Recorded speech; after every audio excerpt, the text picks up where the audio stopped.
Welcome to the On Purpose Investor Podcast with your host Eric and Tiffany Vogel. We've spent several hard years building a rental property portfolio so we can have more time with our family and live our ideal life. Now, finding your path can be difficult, so we're here to guide you along the way with lessons, tips, and tricks to design and implement your dream life. Now, sit back, turn up the volume, smash that follow button, and get ready for this episode of the On Purpose Investor. We're so glad to have you today, Mr. Leon, here at the On Purpose Investor Podcast, where we drive one main mission, and that is hyper-intentionality in everything you do in life. And we met you, my wife and I met you about 3 or 4 years ago on a cruise that Bill Cook and friends hosted, and we were super lucky to be able to run into you there. And as soon as I met you, a good friend of mine, Carrie Milligan, said, "You need to go eat with Leon.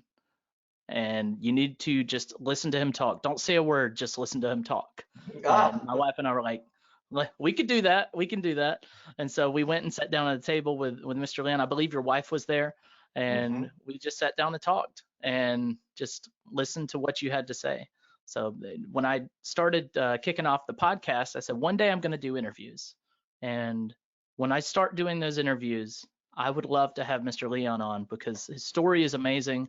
And what he teaches and preaches is just super relevant and very important for aspiring young new investors and even seasoned investors need to hear. So with that all being said, Mr. Leon, what do you invest in? Where do you invest? Well, through the years, and I started out in 1975, a long time ago. I was in the military targeting nuclear missiles, and I had from time to time a lot of time on my hands, so I read a lot. And I was always interested in real estate, so I started reading real estate books. And lucky enough to run into a guy who said, "Hey, you need to get your broker's license," and I did that. And went with a franchise company in the Kansas City area, actually Warrensburg, Missouri. And after I got out of the military, I moved to Lee Summit and managed an office for a guy. So my background was I learned the basics of real estate law and whatnot. And back in those days, we did all the seller closings in our office. So we actually did the deeds and the closing statements. So I had 2 secretaries. We didn't have computers, they typed them. So I learned a lot back in those days and had a real good basis for the fundamentals that most everybody who gets into real estate has. But as far as direction, I probably didn't have a whole bunch. And it was kind of like I was in a bumper car maze for a while. And I had an investment that just kind of, the good Lord just hit me in the face with it and just kept slapping me in the face with it till I finally recognized what it was. And from that, I started looking to see how I could repeat those, what I'd just done. And we did a bunch of that. And it was very, very productive. I don't know how much you want me to get into that first little deal or not, but what it was, I was a broker, and there was a guy across the street, a service station, and that guy changed my oil. I knew him, and I didn't have a warm meal at home for a couple of years because we were so busy with about 50 sales agents. So I'd run across to the bar on the other corner and get a hot dog. And this guy, I ran into him and he said, "Look, I need to sell my house." And I said, "Okay." And I'm thinking list and sell, list and sell. So went out to his house Saturday morning and did a market analysis and told him, it's a 4-bedroom, 2-bath house, full basement, 2-car garage, in a nice subdivision. And this was in the 70s. And I said, "Look, I think we can sell it for $55,000. He said, "Well, I need to sell it fast." And I said, "Well, maybe let's list it at 49 if that works for you."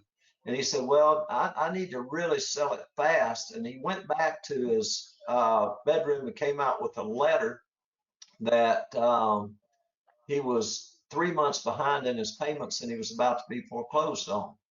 So he said, why don't you buy it from me? And I said, well, how much you want for it? He said, I'll take what I paid for it 3 years ago. I said, what was that? He said, 21.9. So I ended up buying that house subject to, after getting a $5,000 IRS lien off for $500, paying the ex-wife $800 and a few other things. I moved in that house, and that's where my first child was brought home to. But then so I bought it pre-foreclosure. So I thought, how can I find more of these? And then I realized they advertised it in the paper. So, I'm in a bumper car maze trying to, find my way. And I picked up 25,000 in equity in that thing, and I said, well, dadgum, I like this a lot better than being a broker. And so that started me on that deal. So we bought a ton of pre-foreclosures. It was years later before we ever bought any at the steps. But another thing that happened along about that time, 1978, I ended up in somehow or another in a 2-day seminar with Jack Miller and John Schaub, and changed my whole life. I mean, it just totally changed my whole life from what I learned there. And, we started buying houses and keeping as many of them as we could. And, we've done that through the years. And my biggest regret, I guess you would say, is selling a bunch of houses that I wish I'd never sold. That one house is probably close to 300,000 now. And somewhere way back along the way, I screwed up. I sold it. So, my advice is, if you can get a property and hang on to it, just live, get it financed correctly, safely, and just keep it. Just live. Learn the property management. You need to learn to do that. If not, have some people you trust to put it out there on a master lease, preferably. And we've bought mobile home parks. We have one right now. We bought some big ones, storage units, commercial buildings, all of those things through the years.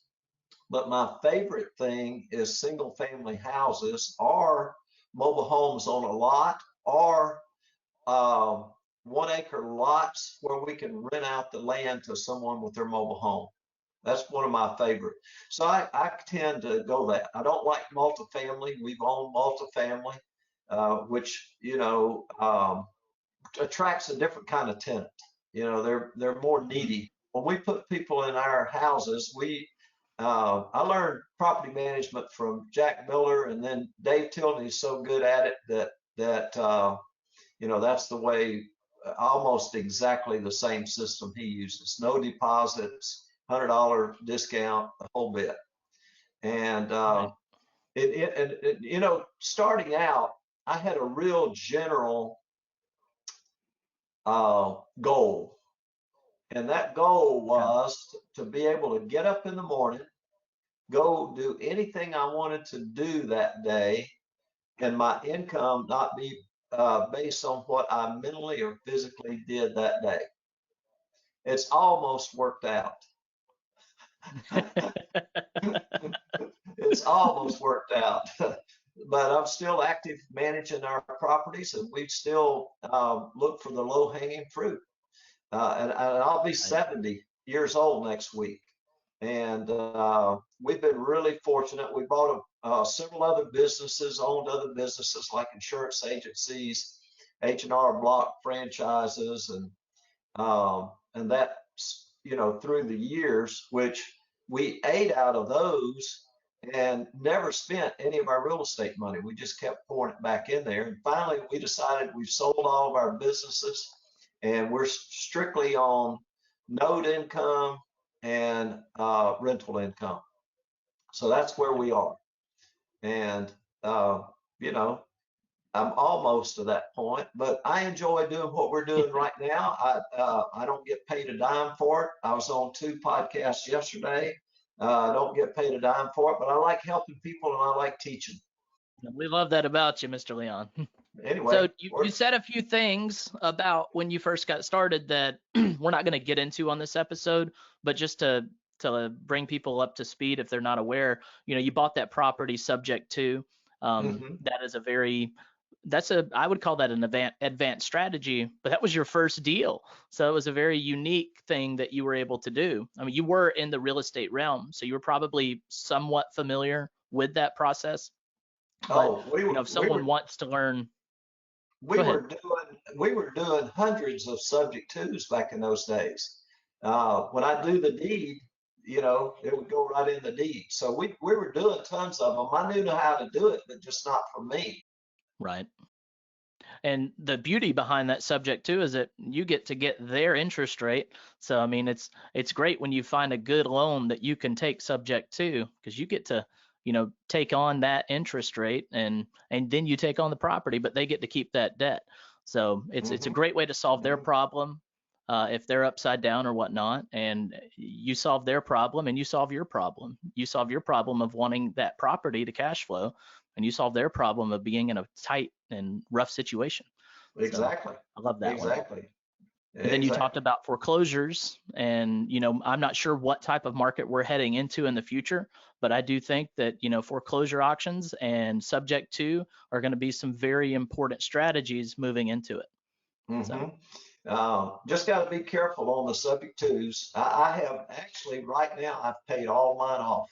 I don't have any subject twos. If I do one, it'll probably be short term, and I'm wondering if some of mhm, those foreclosures aren't going to be because those loans are getting called for whatever reason from other people right, who have taken them subject to. So right, something to think about there. Just their exercise caution right. in that area. Absolutely. Anytime you go down any strategy or any course, you want to make sure you have a really good exit strategy and don't just assume that it's always going to work. So I think that's Exactly. very important to keep in E- mind. Exactly. So you said that from the very beginning you had a goal that you wanted to wake up and not have to go and perform any mental or physical energy in exchange for money, and that was kind of your goal from the very beginning. Um, did when you harnessed that goal, when got that goal together, did that transform into I need this many single family rentals and that would cash flow X amount of money a month, and so that would put together this grand plan? I was thinking I was going to need 50 of them. And one time I'm sitting with Jack Miller and he said, no, you don't need that. You just need 10. That's what he said. And we've had as many with me and my sons over 100 at one time, 120 or 30 or long in there. And Hmm. we're down. We don't have near that many now. Um, Right. and that's a good thing. I don't want it to be the tail that wags the dog in my case. And there's a point Right. in your life when freedom and peace, actually, freedom and peace should be everyone's ultimate goal. And it's different for everyone. And you can make a list freedom from or freedom to kind of deals, Hmm. and just the peace that comes with that. And that's the most important Hmm. thing in life is freedom and peace. And you need to have a certain number of amount of income that will supply you with all your basic needs, and then where you can go do other things that you want to do. And a lot of people Right. ask all the time, well, how many houses do you have? How many houses do you have? I've got 70 and I've got 90, and see, to me that means absolutely zero. What what if they have those on short-term financing and they got balloons coming due, or what if they're not cash flowing? What if they're not able to manage it? And what really matters is how much you go to the bank with every month. And Right. you could have two houses side by side, both of them exactly the same, built by the same builder, same school district, same taxes, same everything, and one can be a great investment and the other one would be a very poor investment. And there's one word I'll add two words to it. It's financing, and it's safe That's right. financing. Can make one a Hmm. great investment and the other one not. So if you have good, safe financing without the balloons. You know, balloons are for clowns. I know you've heard that. That's right. And uh, and you're cash flowing. You're covering all your expenses, and a reserve for maintenance, and then a little bit to put in your pocket for management. Are free and clear.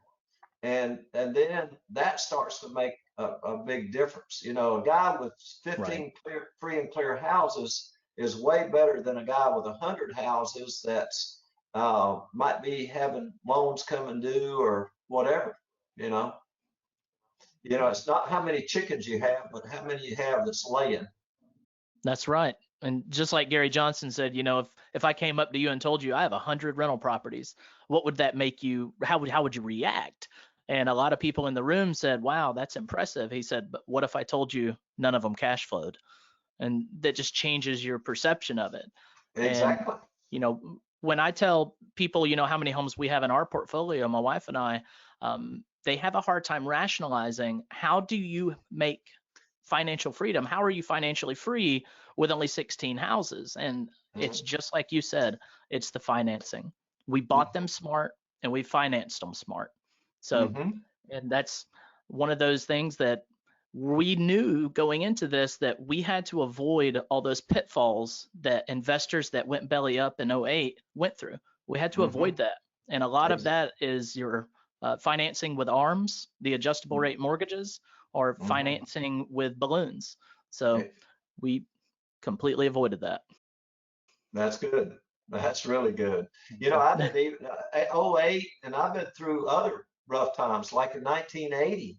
By then, I'd hmm accumulated some houses. And, uh, it's except for one instance there, which I worked my way through. That's a whole show story about that one deal. But um, in '08, it was like, hey, just collect rent and go do your thing. And we did pick up some more real estate during that time, which was good. hmm And of course, we still do.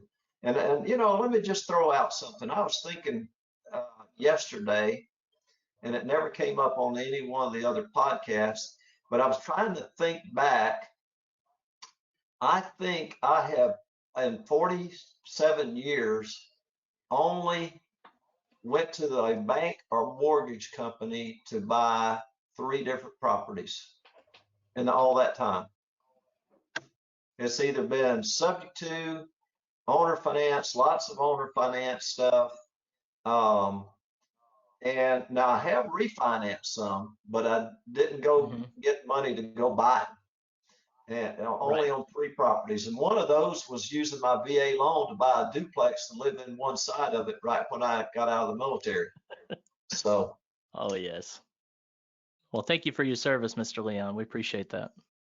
oh, you're welcome. So you talked through a lot of different things through there, and honestly, the story is very inspiring and hopefully encourages our listeners. Um, so you said when you first started, you just wanted enough money left over after paying all the bills that you could put a little bit in your pocket. Did Hmm. you identify early on, I need this much money in my pocket to not have to keep running my brokerage or to allow my wife or significant other to not have to work? Did you have a number in mind when you began? I didn't. I did not. Yep. I was thinking, hey, I'll be a millionaire by the time I'm 40. That was kind of the thing. Right. But, I'll be honest, I did not have really, other than that first encounter with Jack and John, I didn't have any good local mentors. And I grew up really poor here in South Mississippi. And I didn't have a lot of guidance in that area. And it wasn't to later years that I started really developing more specific goals, and of course with inflation since 1980, we've had quite a bit of price increases and inflation, and it tends to take a little more, as time goes on, just to Mhm. stay even, if you will. But I didn't have a Right. specific amount. I didn't. I just kept buying. Right. Right.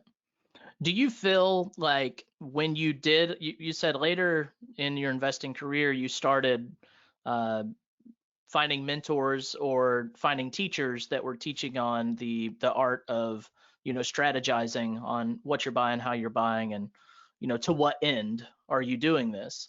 Do you feel like if you started with that in mind, that Oh, your early years might have looked different? oh, I would have been light years ahead. I really would have. I would have never sold some of the properties that I sold. Um, Right. and yeah, if I had laid out specific goals, um, you know, I think, and I'll just give you, I'll tell you a quick side story about my oldest son. Okay. When he was Mhm.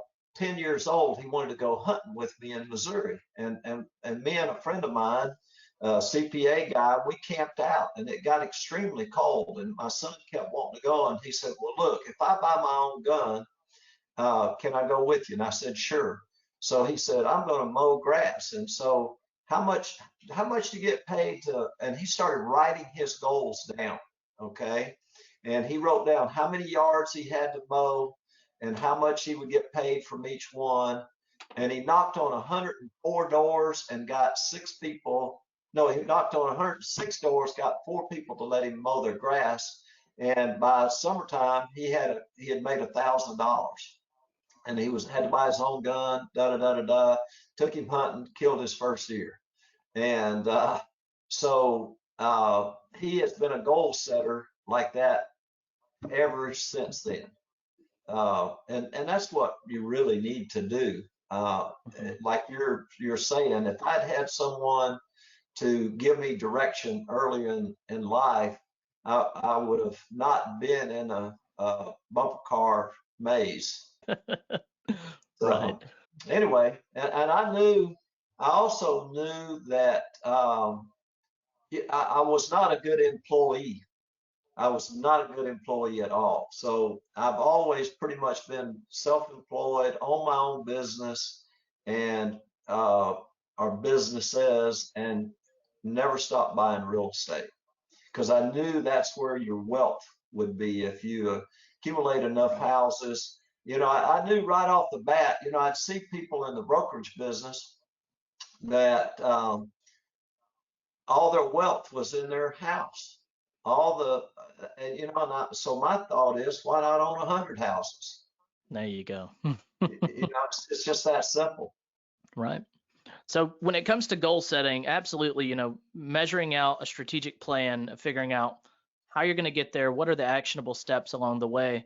But it's one of those things like you can't just set a target and expect to reach that target without the other things that go into it. And that's some of the things that we teach is, the mindset, the lifestyle, the big reason why you're doing it all. That's what we try to get our listeners to understand. And I'd just like to ask you, your mindset when you first got started. And I'm going to ask specifically, um, when it comes to money, when you first got started, I know you said you came from, an under affluent part of Mississippi. Um, Mm-hmm. I'm sure you probably had a very scarce mindset when it came to money. Money don't come by easy. So did you have trouble early on when it came to understanding the responsibilities of wealth and handling money? Probably. I thought I had to have a big Lincoln Town Car to be a real estate broker, and of course we went down Mhm. that road. Uh, but after a while, I discovered that you got to live beneath your means, and you have to uh, uh, keep investing and pay tithing and all those kind of things that you know. Uh, but as far as I never set out to be the richest guy in town or in the state or any of those kind of things because a lot of times it becomes a tail that wags the dog and you lose your freedom and peace with it. And so it's a Right. delicate balance, family first, and then I've made a lot of mistakes. I have to tell you, I wouldn't be truthful if I didn't say, hey, I've made a lot of mistakes along the way. Mhm. But if you're consistent and persistent and realize I guess something else that I realized early on is, like I said, it didn't make a good employee, and I didn't like trading hours for dollars. And I also knew Mhm. that if you buy assets and own your own business, you can control things a little bit more. But especially if you own assets that's bringing an income in, and you Right. turn your earned income dollars into capital income dollars. You get away Right. from earned income. And that was one of my goals. And I've told my kids, work really, really hard. You know, work is noble, but why not work for unearned income? Have a Yes. goal to work towards unearned income and get away from the earned income if you possibly can and as quick as you can. And Right. they're well on. My oldest son's, he's definitely there, and my youngest, who he's pretty much there, but he's still doing a lot of wholesaling. You know, Yeah. The thing about wholesaling is, it's not passive at all, because once you stop hunting leads and getting contracts to assign, that money stops too. that's And exactly that's right. what that's one of the big things I am disheartened by this whole TikTok generation Oh is gosh, there's a lot of people on that platform that are pushing people to be wholesalers and say you can be a real estate investor and you can make $50,000 to $100,000 a month doing it. While that may be true, there's not always going to be a season in our real estate cycle that is going to work. And when that season changes, those people are going to be left, with empty pockets, because they're going to E- they're going to be adapting this lifestyle of 50 to 100 grand a month, and they're going to be upside down. They're going to be in a bad spot. And I hope people can approach this TikTok fad, or whatever you want to call it, with just take it with a grain of salt. While it is a good tool to use to start buying your own buy and holds and start buying rentals, it shouldn't be your main squeeze, in my opinion.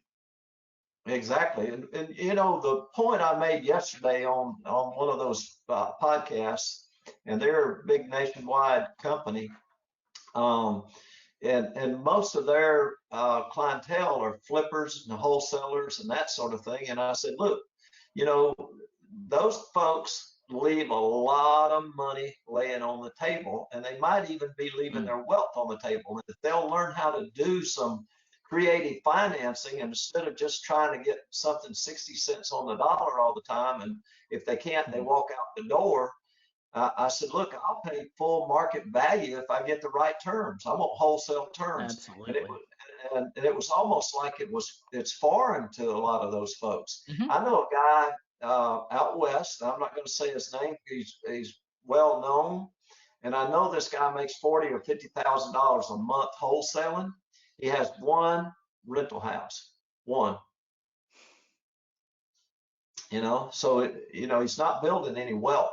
Right. And that's something that a lot of people come to me, and they're asking, how did you get started in real estate? What's the secret? How did you make it to financial freedom?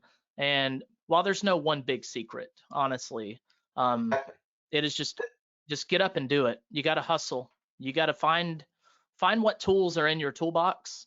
Mhm. If your tool is you're a people person, you can get out there and knock on doors and find sellers. But if your tool is that you're really good at finance and you're good at numbers, but you're not a people person, there is a shtick for you as well. But you got to utilize the tools in your toolbox, and you Exactly. got to find a way to create passive income, income that's going to continue to generate and build your wealth. Because if you're doing this just for income, what you're doing is you're supporting your lifestyle, your individual lifestyle. You're not looking to build a wealth system that can be passed generation to generation. You're not looking to educate those around you on how to build generational wealth. I think you're doing a huge disservice because you may not have immediate family like a wife or kids, but you definitely have people that surround you in your day-to-day life that see what you do. And if all you're showing them is that you value money over building wealth, then you're showing them that it's all about the dollar bills in your pocket, not about Mhm. the wealth that you can stand on and maybe you teach them through the process that they can create a better future for their family. I don't know. I get pretty worked up over people Oh that are yeah. just, I want to have high income for the month and every month, and I'm just going to hustle to do it. It grinds my gears a little.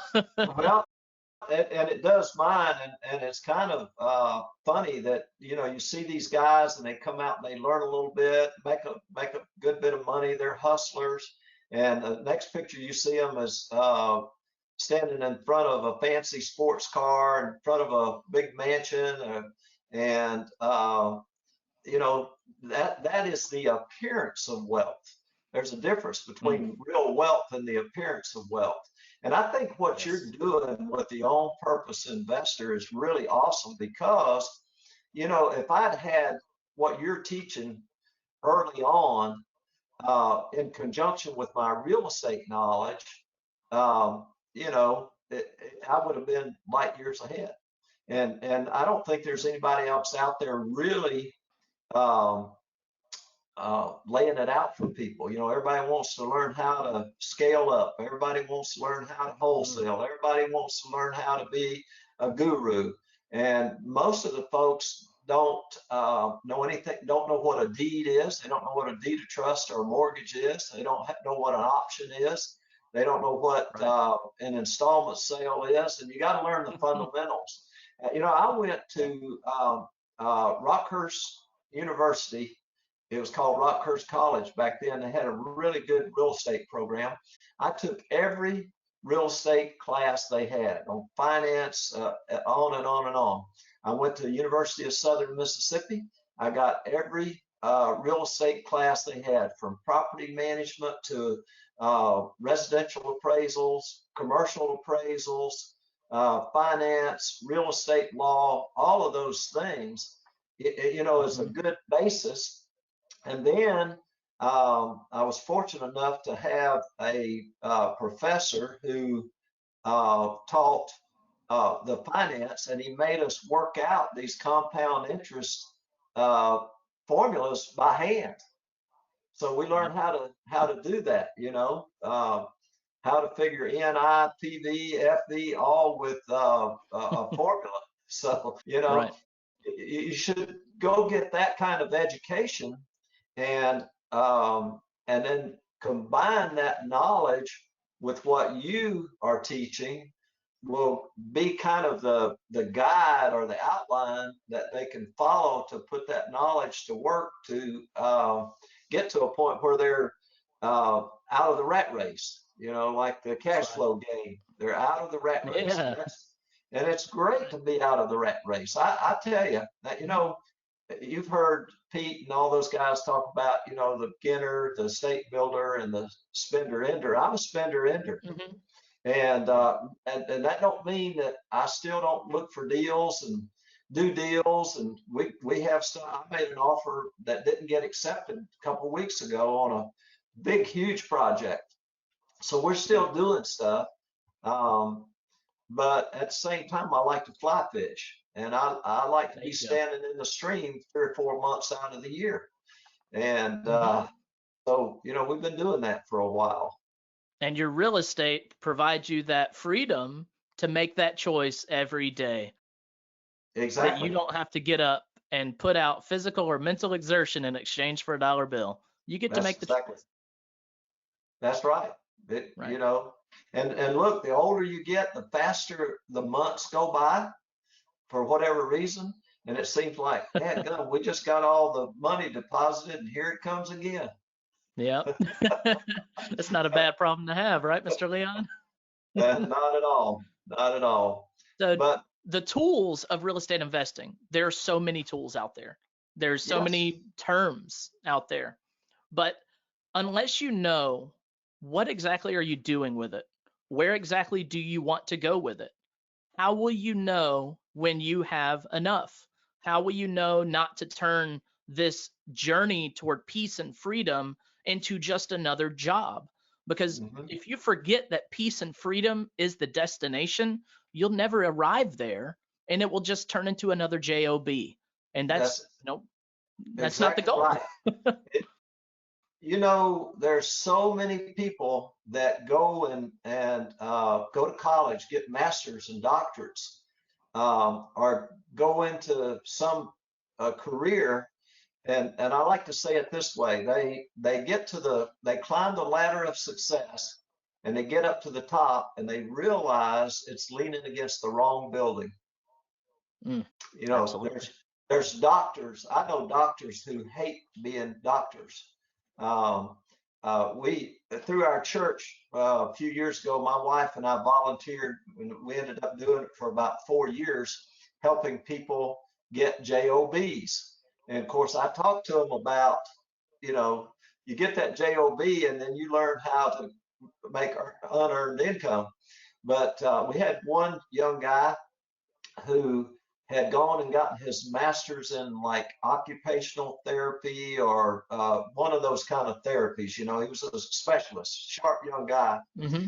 And he said he was so excited his first day at work to be out of school and have a job and have an income coming in. And he said his second day of work, he absolutely hated it. And it was not something he wanted to do. And we helped him change careers. But that happens to just a lot of people that don't do what they go get their degrees in or what they think they Yeah. want to do. Our goal is to make sure people, when they end up in their 80s, 90s, or if they make it to 100, and they're laying there with everyone that is around them, and they're taking their final days, I want them to be able to sit up, look around them, and be extremely proud of everything they did, and be able to tell every person in that room, it was worth it. I'm glad that I went down the path I went down, because so many times, people can get into a vehicle and drive to work, and they get to work and they have no idea what happened. They don't know, they Hmm. can't remember the red lights they stopped at. They don't remember the car that honked at them at the intersection. All they remember is, well, they kind of woke up and now they're at their job. I Hmm. don't want people to end up at the end of their life to just open their eyes and be like, what just happened? Because without hyper intentionality, that's going to happen. And my Exactly. goal is to create a life of, financial freedom, peace, and just the ability to create memories when you need to make them, when you want to make them, with as many people as you want to make them with, and just have a life worth living. That's so huge for us. Tiffany came up with the phrase, "You only get one life, so live it purposefully." And that's kind of Hmm. our big message that we try to push across. I think it's a great title for your book, and I think you're going to help a lot of people with it. I think it's going to be you're going to help. Zig Ziglar says, his statement that if you help enough other people get what they want, you can get what you want. So if you can help Absolutely. enough other people to get freedom and peace, and that can be broken down in so many ways, then you can have freedom Right. and peace. It's just like somebody Mhm. that's got a vacant house, they're 2 years behind in taxes, the air conditioning's out on it, they don't have money to fix it up, they don't have the wherewithal, and you go buy that house and take that problem from them, solve that problem, you just gave them freedom and peace. Absolutely. You That's see what right. I'm saying? Go give people freedom and peace as much That's as you right. can. And I think your guidelines that you have, your 5 steps, if people will Mhm. follow those, will lead them to freedom and peace. Because if they're doing it on Yes, sir. purpose, most people have all these goals. I want to own 40 houses. I want to make $1 million a year. I want to do this. I want to do that. But what they really, really want is freedom and peace. But they don't know that. They're not going That's right. after that on purpose. No kidding. All So right, so we're gonna start wrapping this up, Mr. Leon. I got 5 questions for you. First, what advice would you give investors that are trying to get started today?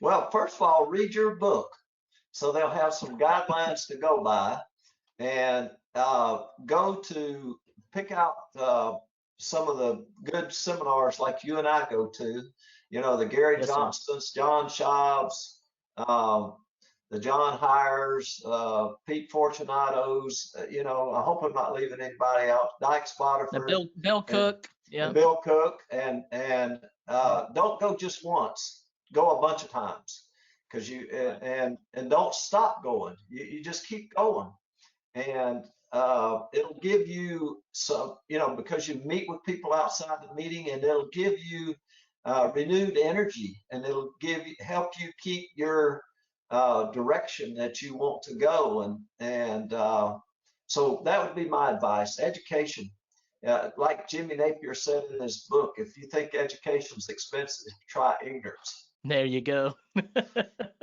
There's no cost comparable to that, huh? That's right. All right. So, do you have any YouTube or podcast shows that you would recommend our listeners to check out, like someone that you follow? I don't listen to a whole bunch of those. There's Mhm. so many of them that just have gurus on there, and Oh.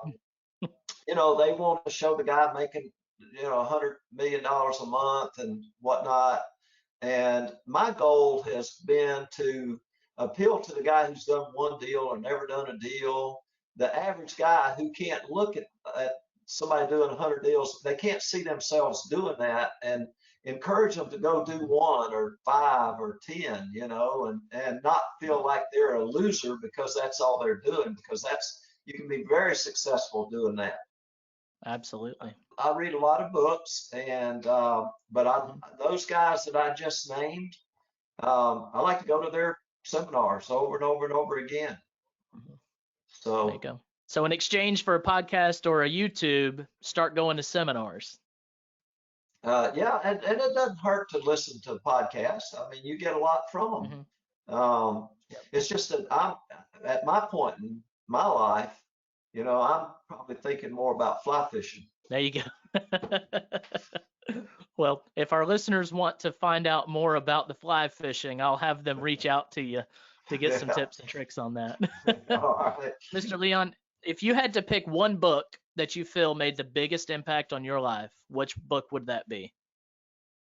Oh my. Uh, I can't say just one. In real estate, I'd have to say that the Invest in Debt by Jimmy Napier was a biggie, but it's just in that one area. Um, Yeah. you know, uh, it's a new book, that Adrian Smoot did on mobile homes. I think, people need to be looking at that. Hmm. Cash flow quadrant, some of those were Yeah. really good. And that's I'd have Robert to say, Kiyosaki, Cash Flow yeah, Quadrant. right. Yeah. Rich Dad, Poor Dad was a good book. Oh, Hmm. I'd have to, I got it. I got the book, Okay. Richest Man in Babylon by Oh, George yes. Clason. I don't know if you've ever read that or not, but it I pays to have. read that I one have. real often. I was gonna say I flew down to Tampa recently and I just reread that book and so a couple weeks ago, it's short enough. You can read it on a flight down and a flight back. Hmm. But it's so powerful to just put your eyes in the lens of someone in a time where wealth was very, disproportionate. And there Hmm. were the kings and the rulers, and then there were everyone else. And then Hmm. this man in Babylon, just a simple thing, put money in your pocket every time you make money. It's just Hmm. the concept is amazing. It's a great overall framework of things to look at, kind of like your book as Hmm. far as guiding you with your goals and whatnot and being on Yeah. purpose. Yes, sir. But yeah, that's a That's great right. one. Well, John Schaub's John Chubb. making it big on little deals Yeah. is a great book too. And he also did the create wealth one house at a time. Is that right? Yeah, I know that's it. that it. I'm sorry. That was his the title of his Okay. original seminar, but it's the same thing. Okay. Basically. Gotcha. Yeah, Gotcha. building wealth one house at a time on Amazon. That was an early book I read and was one that I was like, that's my goal. That's what we're gonna do. I'm gonna teach for 10 more years and then I'm gonna go.